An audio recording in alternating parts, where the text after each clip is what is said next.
কাশ্মীরের পেহেলগামে সশস্ত্র গোষ্ঠীর ভয়াবহ হামলায় ২৬ জন নিহতের ঘটনায় প্রতিবেশী দেশ পাকিস্তানের প্রত্যক্ষ ইন্ধন রয়েছে বলে দাবি করে আসছে ভারত। ইতিমধ্যে পাল্টাপাল্টি পদক্ষেপে পরমাণু শক্তিধর দুই দেশের কূটনৈতিক সম্পর্ক গিয়ে ঠেকেছে তলানিতে। সেই সঙ্গে তীব্র হয়েছে ফের যুদ্ধে জড়িয়ে যাওয়ার আশঙ্কা।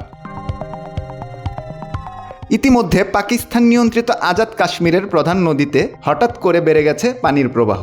এতে করে সেইখানে মাঝারি মাত্রায় বন্যা দেখা দিয়েছে। এর প্রেক্ষিতে সেখানকার বাসিন্দাদের সতর্ক থাকতে নির্দেশনা দেওয়া হয়েছে। এর জন্য সরাসরি নয়াদিল্লির দিকে অভিযোগের আঙ্গুল তুলেছে ইসলামাবাদ।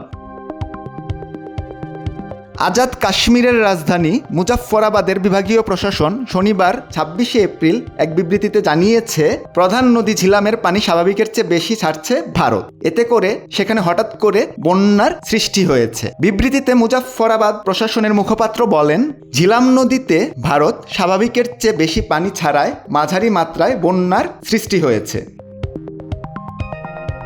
পাকিস্তানের স্থানীয় সংবাদ মাধ্যম দুনিয়া নিউজ জানিয়েছে, পাকিস্তানকে না জানিয়েই নদীর পানি বেশি পরিমাণে ছাড়ছে ভারত। এরপর হুহু করে ঝিলাম নদীর পানি বেড়ে যায়। বন্যার বিষয়ে সতর্ক করতে মসজিদ থেকে স্থানীয়দের মাইকিং করতে শোনা গেছে। এতে করে নদী পাড়ের মানুষের মধ্যে আতঙ্ক ছড়িয়ে পড়েছে। এই পানি ভারত নিয়ন্ত্রিত কাশ্মীরের অনন্তনাগ থেকে পাকিস্তানের চৌকঠি দিয়ে ঢুকে পড়েছে।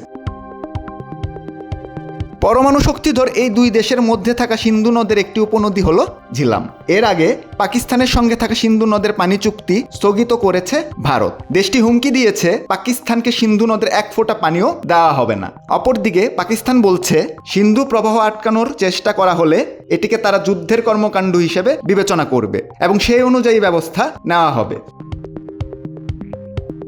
এমন উত্তেজনার মধ্যে সিন্ধু নদের পানি নিয়ে ভারতকে হুমকি দিয়েছেন পাকিস্তান পিপলস পার্টির নেতা বিলাওয়াল ভুট্টো।